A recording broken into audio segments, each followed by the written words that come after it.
ठीक है। सागरीय जल द्वारा निर्मित स्थलाकृतियाँ भी दो प्रकार से होती है, एक होती है अपर्दनात्मक, ठीक, अपर्दनात्मक स्थलाकृतियाँ हम लोग पढ़ेंगे, और उसके बाद फिर निक्षेपात्मक स्थलाकृतियों को पढ़ेंगे, ठीक है। तो सागरीय जल स्थलाकृतियों को क्यों बनाता है? इसका कारण है कि सागरीय जल में जो लहरें चलती हैं, जब वह लहरें किनारों पर आती हैं, ठीक है, महाद्वीपीय तटों पर आती हैं, तो क्या करते हैं, महाद्वीपीय तटों का अपर्दन करती हैं या महाद्वीपीय तटों पर उनका क्या करती हैं, निक्षेपण करती हैं, ठीक। तो सागरीय लहरें उत्पन्न क्यों होती हैं? तो सागरीय लहरों के उत्पन्न होने के बहुत से कारण हैं। सबसे पहला तो ज्वार भाटा के रूप में, ठीक, और दूसरा कारण है कि जब सागर की सतह पर पवन का प्रवाह होता है तो सागरीय लहरें क्या होती हैं, उत्पन्न होती हैं। क्लियर? जब सागर की सतह पर पवन का प्रवाह होता है तो सागरीय लहरें क्या होती हैं, उत्पन्न होती हैं, ठीक ना। अच्छा देखिए, लहरें इस प्रकार से चलती हैं, किस प्रकार से चलती हैं, इस प्रकार से, ठीक। इसमें जो ये ऊंचाई वाला भाग होता है लहरों का, इसको बोलते हैं श्रृंग। क्या बोलते हैं? श्रृंग। लहरों का जो ऊंचाई वाला भाग होता है इसको बोलते हैं क्या, श्रृंग। और ये जो नीचे वाला जो भाग होता है इसको बोलते हैं क्या, गर्त। क्लियर? तो लहरों का जो ऊपर वाला भाग होता है ये श्रृंग होता है, और इसके जो एक खाल वाला भाग होता है नीचे वाला, वो क्या होता है, गर्त होता है, ठीक।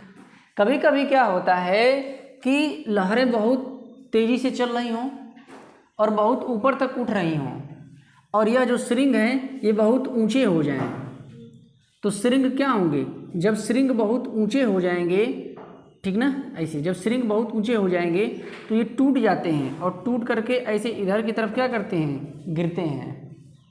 ऐसे श्रृंग हो लेकिन गर्त न बने, श्रृंग ऐसे उठो और ऐसे गिर जाए, ठीक।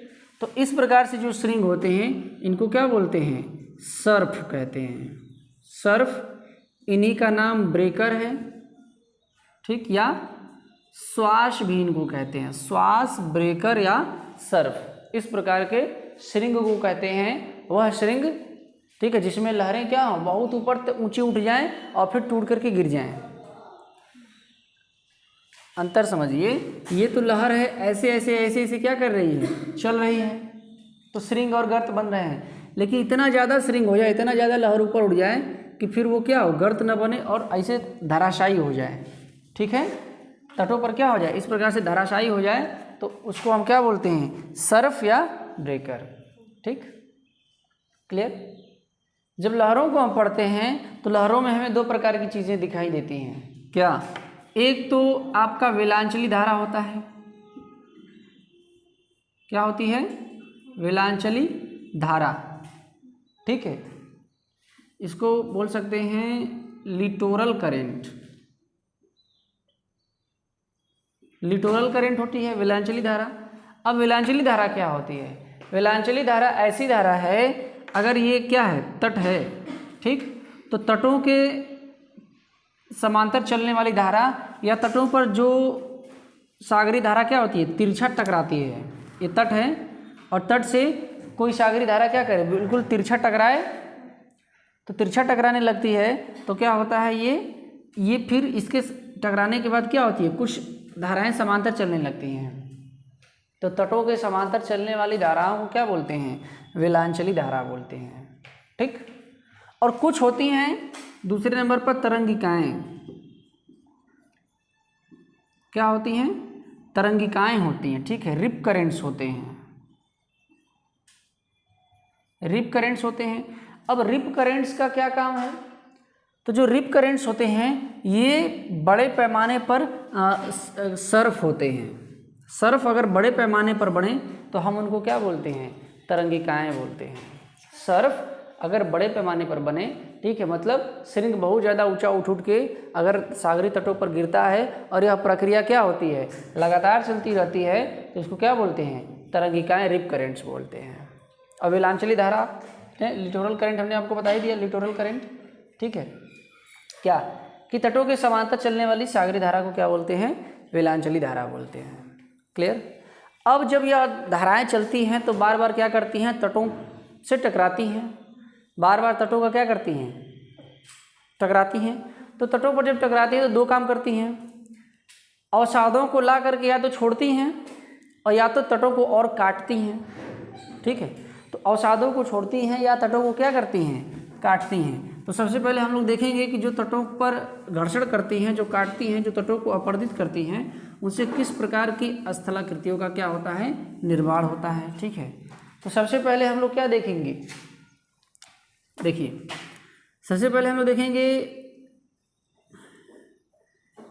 ये तट है, क्या है, तट, महाद्वीपीय तट है, और यह समंदर है, क्या है, सागर। ठीक, और ये तट। तो सागर की लहर जब आती है तो कभी कभी क्या करती है, तटों को काटते काटते काटते काटते काटते काटते क्या करती है, कुछ इस टाइप की स्थलाकृति बना लेती है। क्या बना लेती है, कुछ इस टाइप की, काटते काटते काटते काटते क्या करेगी, ऐसे काटेगी और काटेगी तो फिर इस स्थलाकृति यह किस प्रकार से हो जाएगी, इस प्रकार से हो जाएगी। ठीक ना, क्लियर। तो इस प्रकार की स्थलाकृति को क्या कहते हैं, गुफा। क्या कहते हैं, गुफा कहते हैं। ठीक, क्लियर हुआ। कभी कभी क्या होता है कि ये जो तट है, ये तट है, ठीक, और जब गुफा बड़ी हो जाती है, गुफा क्या होती है, जब बड़ी हो जाती है, ठीक है, तो ये जो ऊपर का भाग है, ऊपर का भाग क्या होता है, गिर जाता है। ऊपर का भाग कट कर, भाई ये भारी हो जाएगा, नीचे से कट गया, नीचे से कोई आधार नहीं है इसका, ठीक ना, और ऊपर का भाग क्या हुआ, बह जाएगा इसी में गिर के, उसको समुद्र बहा ले जाएगा, तो ये पूरा भाग क्या हो जाएगा, खाली हो जाएगा। ठीक, ऐसे हो जाएगा। ठीक, तो ये कुछ आकृति हमें सीधा ऐसे देखने को मिलती है, यहाँ पानी है और बिल्कुल सीधा। तो इस तरीके से दूसरी आकृति जो बनती है उसको हम लोग क्या कहते हैं, भृगु कहते हैं। ठीक है, क्लिफ। क्या होती है ये आकृति, भृगु होती है, इसको भृगु बोलते हैं। ठीक ना, क्लियर। देखिए स्टैग,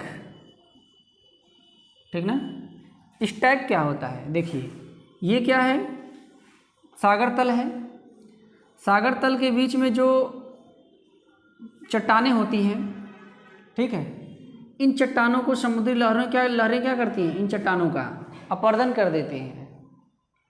समुद्री लहरें इन चट्टानों का क्या करती हैं, अपरदन कर देती हैं। तो ये पानी है तो कुछ चट्टानें इस प्रकार से बची रह जाती हैं। ठीक, इधर भी क्या है, सागर है, ये भी क्या है, सागर है। अब बीच में एक चट्टान ऐसे उठी हुई हमें दिखती है और ये क्या है, तट है। तो ये जो उठी हुई स्थलाकृति होती है इसी को क्या बोलते हैं, स्टैक बोलते हैं। क्लियर। जो यह उठी हुई स्थलाकृति होती है इसका नाम क्या पड़ता है, स्टैक, इसको स्टैक बोलते हैं। जो इसमें एक और स्थलाकृति है, ठीक है, उसका क्या नाम है, अंडाकार कटान।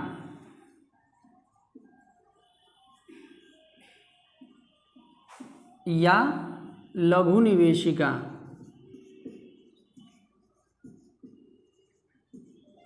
लघु निवेशिका, कोव के नाम से इसको जानते रहिए, कोव। ठीक ना, कोव, COVE, कोव।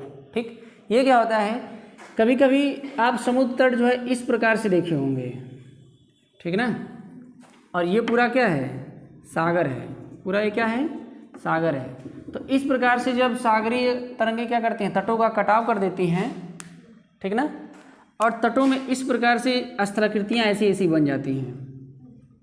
तो इसी स्थलाकृतियों को क्या बोलते हैं, कोव बोलते हैं, अंडाकार कटान या लघु निवेशिका, कोव। ठीक, कोव। क्लियर हो गया। अब इसमें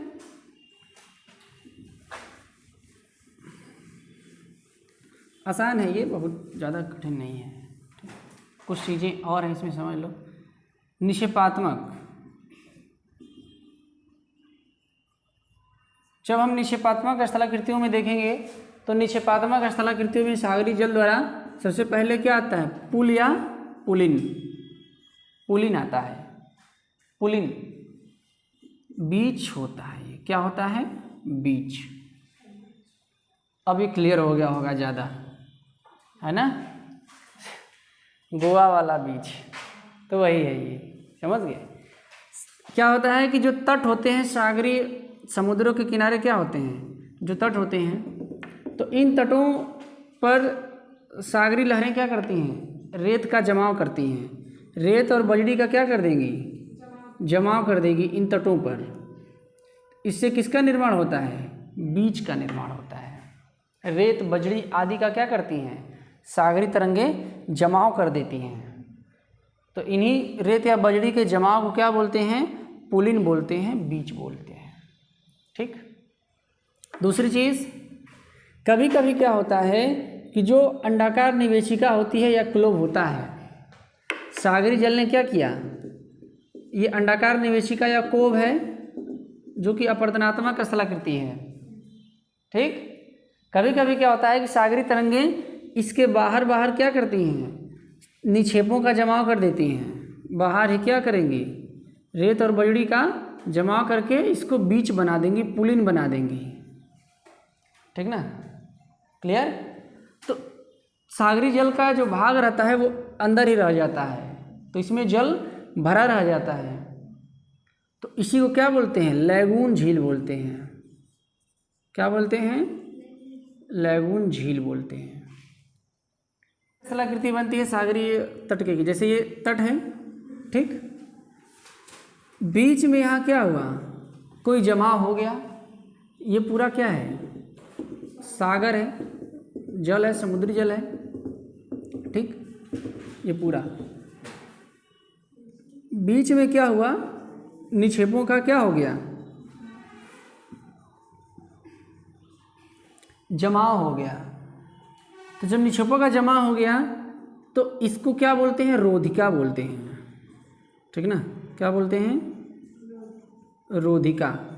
ठीक, सागरीय जल निक्षेपों के इस तरीके से जमाव को क्या बोलते हैं, रोधिका। और यह रोधिका जब जल के सामने की ओर होती है, ठीक, जैसे इसकी आकृति क्या होती है, तट से लंबवत हो जाती है, कुछ इस तरीके से दिख जाएगी। ठीक ना, ये रोधिका कुछ इस तरीके से दिख जाए। ठीक, तो ये क्या होती है, इस रोधिका को बोलते हैं स्पीट। क्या बोलते हैं, स्पीट। तो इस प्रकार की रोधिका को स्पीट नाम देते हैं। ठीक। अच्छा, कभी कभी क्या होता है कि कुछ ऐसे रोधिकाएं बनती हैं, कुछ ऐसे रोधिकाएं क्या होती हैं, बनती हैं। ठीक ना, ये रोधिका हो गई एक, ये स्पीट हो गया, और यहाँ पर क्या हुआ, एक इस प्रकार से रोधिका बन गई जो कुछ जल को घेरने का प्रयास करती है, जो कुछ सागरी जल को घेरने का प्रयास करती है। तो इस प्रकार की रोधिका को अपतट रोधिका बोलते हैं। क्या बोलते हैं, अपतट रोधिका। तो इस प्रकार के रोधिकाओं को, जो सागरी जल को ऐसा लगता है कि अब घेरने का प्रयास कर रही हैं, इसको बोलते हैं अपतट रोधिका। और अकेले ऐसे होती है तो इसका नाम होता है रोधिका। अगर ये लंबवत हो, समुद्री जल के सामने बिल्कुल ऐसे भाग इसका हो, तो ये स्पीट बोला जाता है। क्लियर, ये चीज़ हो गया। कभी कभी क्या होता है कि जब कहीं यहाँ पर कोई द्वीप मौजूद होता है, ठीक ना, कभी कभी क्या होता है, कुछ इस तरीके से स्थलाकृति बने। जैसे यहाँ पर कोई द्वीप है, यहाँ पे क्या है, कोई द्वीप है। ठीक ना, यहाँ पर क्या है, कोई द्वीप है, और किसी कारण से रेत या बजड़ी का निक्षेप इस तरीके से हो जाए कि कुछ इस तरीके से स्थलाकृति क्या हो, बने। ठीक, स्थलाकृति कुछ इस तरीके से बन जाए। ठीक, इसकी स्थलाकृतिक बनावट के आधार पे यहाँ क्या भरा हुआ है, सागरी जल भरा हुआ है, और ये द्वीप है। द्वीप को कुछ बाहर से क्या है, ये निक्षेपित स्थलाकृति इस तरीके से घेरे हुए हैं, इसको बोलते हैं लूप। क्या बोलते हैं, लूप। अगर यह इस तरीके से स्थलाकृति बन जाए, ठीक ना, स्थलाकृति अगर कुछ इस तरीके से हो, हुक की तरह, बात समझ में आ रही है, निक्षेपण कुछ इस तरीके से हो, तो इस प्रकार की स्थलाकृति क्या बोलते हैं, हुक बोलते हैं। ठीक, इस प्रकार की स्थलाकृति क्या कहलाती है? हुक कहलाती है।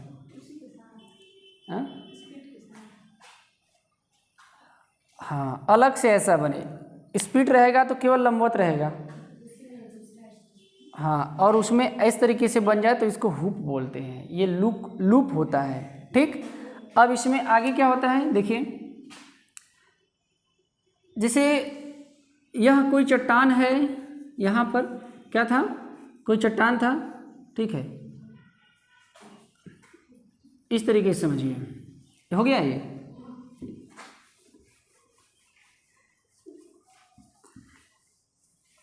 कोई चट्टान, ये सागरी तट है, और कोई चट्टान इस तरीके से हो, ठीक ना, या कोई द्वीप हो, उस पर निक्षेप इस तरीके से जमा हो जाए, यहाँ पर क्या जमा हो जाए?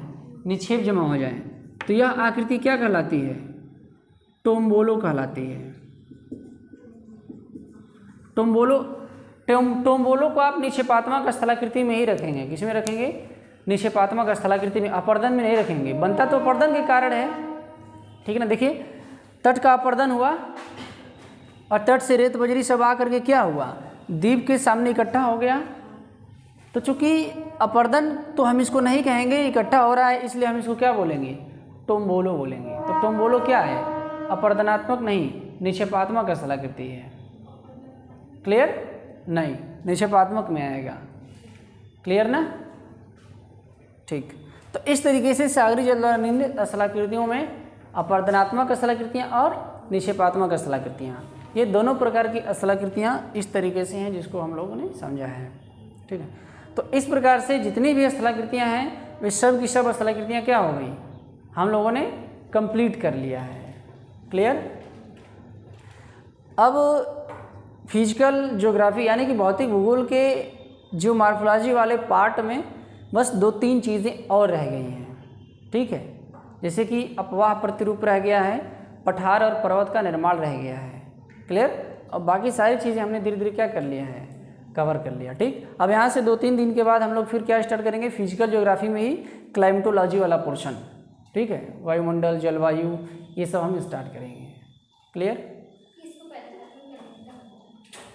तो इसको अच्छे से लिख लेना है, बना लेना है।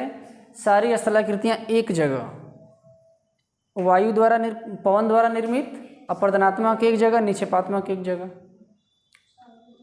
हिमानी द्वारा निर्मित अपर्दनात्मक एक जगह, निक्षेपात्मक एक जगह, भूमिगत जल द्वारा निर्मित अपर्दनात्मक एक जगह, निक्षेपात्मक एक जगह, नदी द्वारा निर्मित अपर्दनात्मक एक जगह, निक्षेपात्मक एक जगह, और सागरी जल द्वारा।